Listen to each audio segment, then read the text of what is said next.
the legality of when can a new owner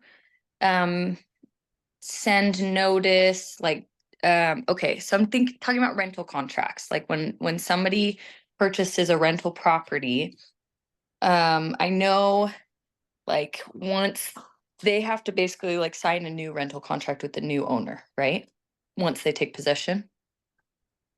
Sort of. So whatever contracts you had in place roll over to the new owner. I think Okay. it is best if the new owners have a contract because it's probably different than the old owners. Or But do at the they same have time, it would just roll over. do they have to honor, can they send notice, like, hey, we're actually giving you, a 20-day, 30-day notice, whatever, that, we're going to end the rental contracts within 30 days or something. That's what I'm Uh, trying to figure out because my soon to be owners are wondering what the legalities are. yeah, they definitely have to wait till they own it to be able to do Okay, any of before sending notice. Mhm. And Unless the if when does the sellers lease are, end? So that's the thing. That's why I keep asking to see the rental agreements, the contracts, because we're not getting clear answers. We don't know. So we've heard one or two of them might end at the end of the month, but then the one of the tenants said they might just decide to extend for fun. And there's just a lot of like gray area, and we haven't seen any rental contracts. yeah, Right. And that's part of the seller disclosures and where we just went under contract late Friday. Yep. We haven't had a chance to do any of that. So Yeah. um And that's and fine. I and I don't work on the weekends typically. So I will get with them today and see what I can find out for you. Yep.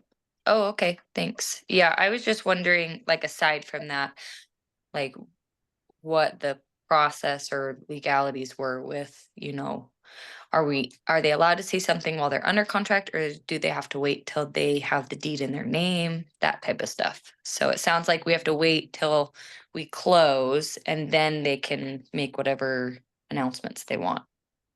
Yeah, but they yeah. do have to honor the lease agreement. Okay.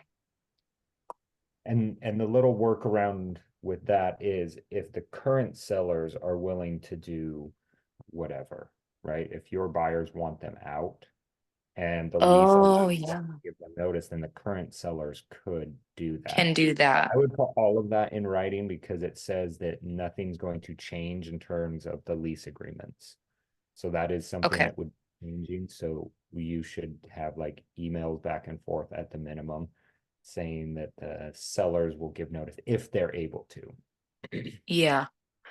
Okay. And maybe the Um, sellers don't want to do that, right? Because if you guys back out, then they're left with a property with no tenants. yeah. Well, I know from what I've heard, some of them are already running out, and then some like are running out the end of September. So they all should, I think, be ending in the next month or two. Um, my people are just trying to prepare and figure out when can they also, like, if contracts are ending, in the next 15 business days, when can they start promoting the property to try and find a tenant available for when they take ownership? Does that make sense? Yep. Yep. I would make sure that whatever happens, the sellers are very aware of it and on board. Okay. Because maybe I'll do they're it through okay with email. a vacant property or like a vacancy is coming up because worst case that kind of helps them. So I think that they'd be okay with it if that was the case. So yeah, Yeah. Okay. the leases will be very telling for us. hmm Okay. And I'll make sure, Jeanette, even if I text on the weekends, I don't ever expect you to like do anything or need to do anything. I'm just trying to keep you in the loop from here on forward, just to make sure that everything's being communicated, at least from my side. I appreciate that.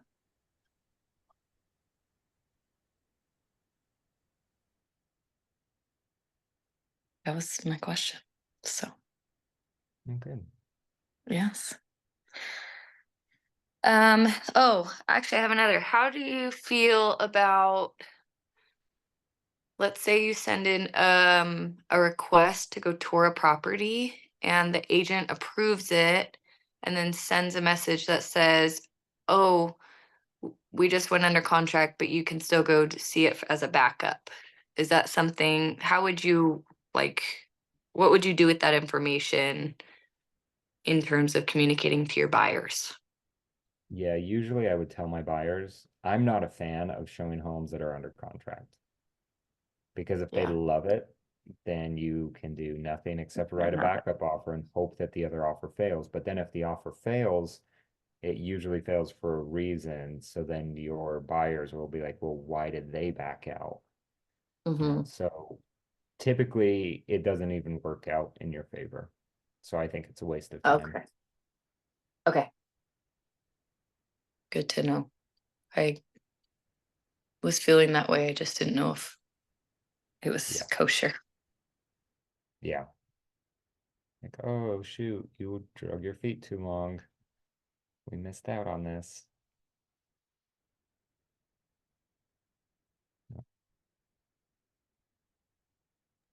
Update on my FISBO. So Yeah.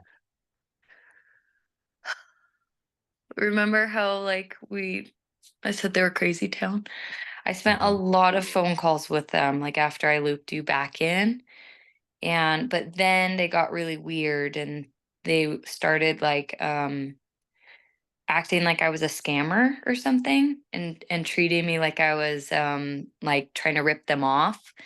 And so I had to stop her at one point and just say, "Hey, like I just have to remind you, I'm the one that reached out because I want to help you, but like you need to decide if you trust me or not at this point, because we've been talking for weeks.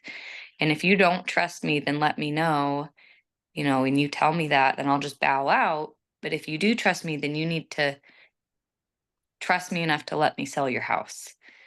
Yeah. And I said, but I'm happy to help you because that's why I reached out in the first place.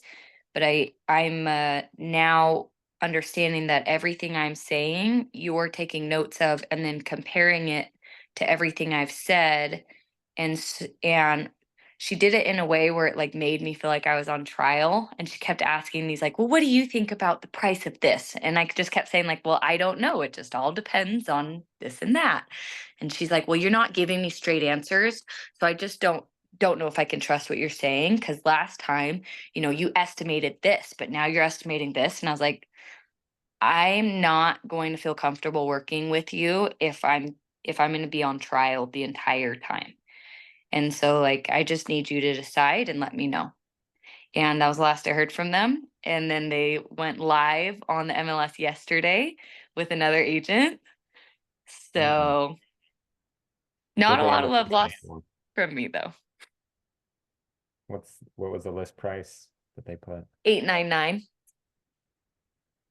Weren't And they mad? they threw fits at me that I came back and told them 925. They were so offended. And then they listed at 899. So There's a lesson in there somewhere. are all FISBOs that level of like crazy?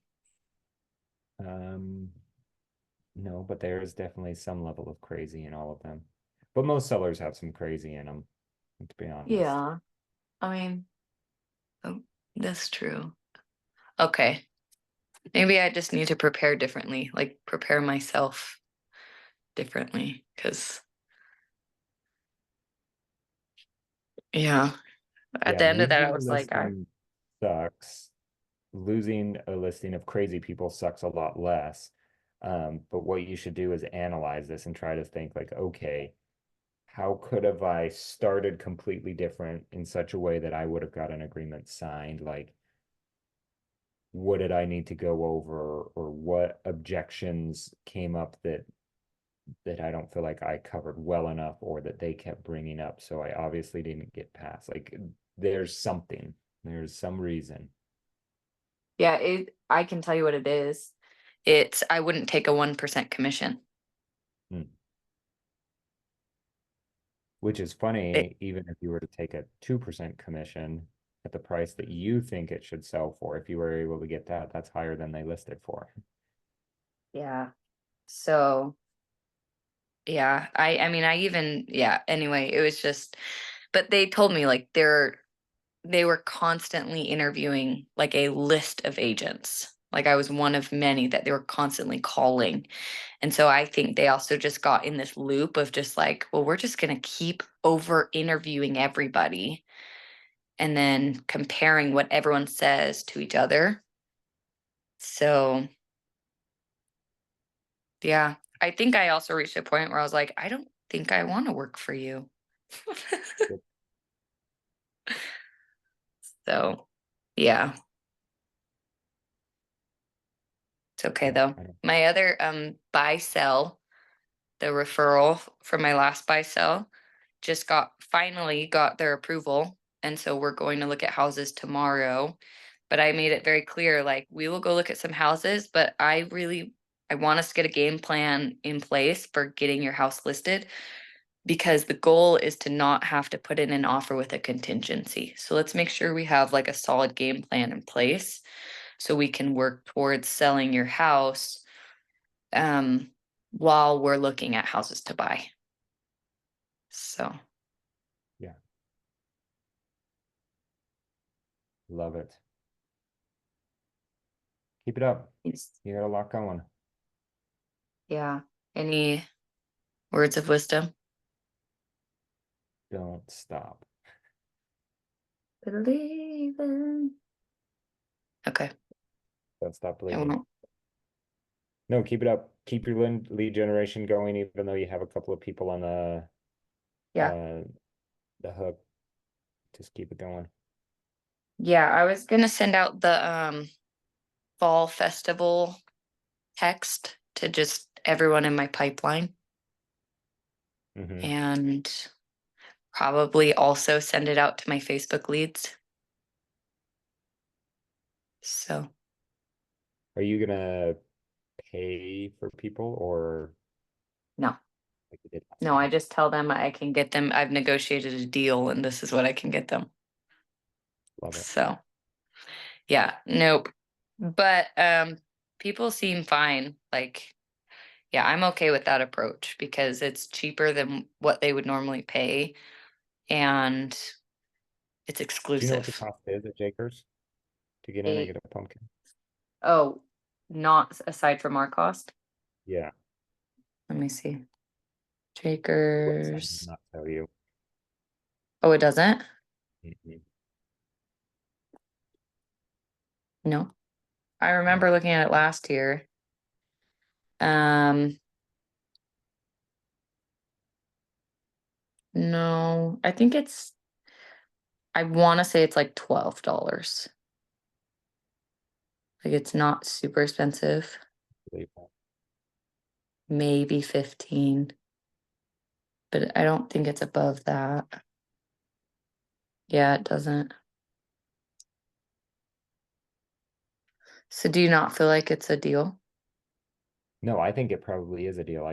I would love to know how much of a deal. The comparison. Yeah.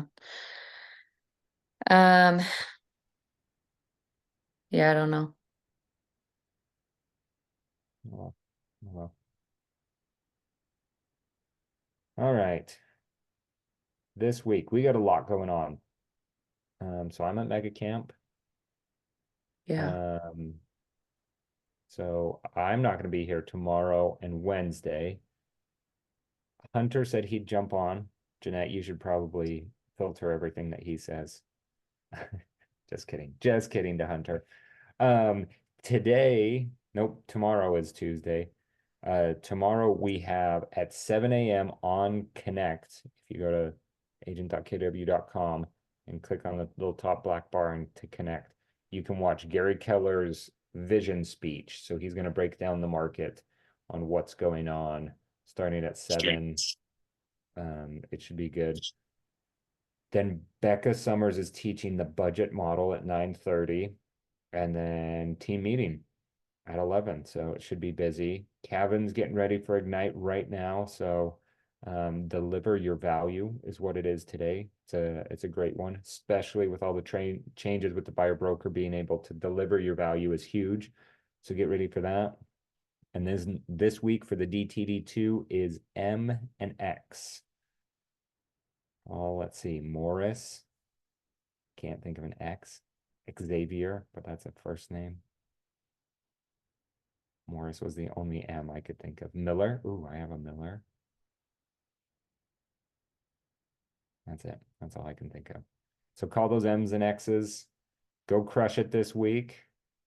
And then we are doing team meeting on Thursday. I'm going to bring back all of this knowledge that I learned from Mega Camp and just vomit it upon you. So get ready for that. So, okay, go crush it. I'll see you guys all soon. Bye. Okay, thank you. Bye.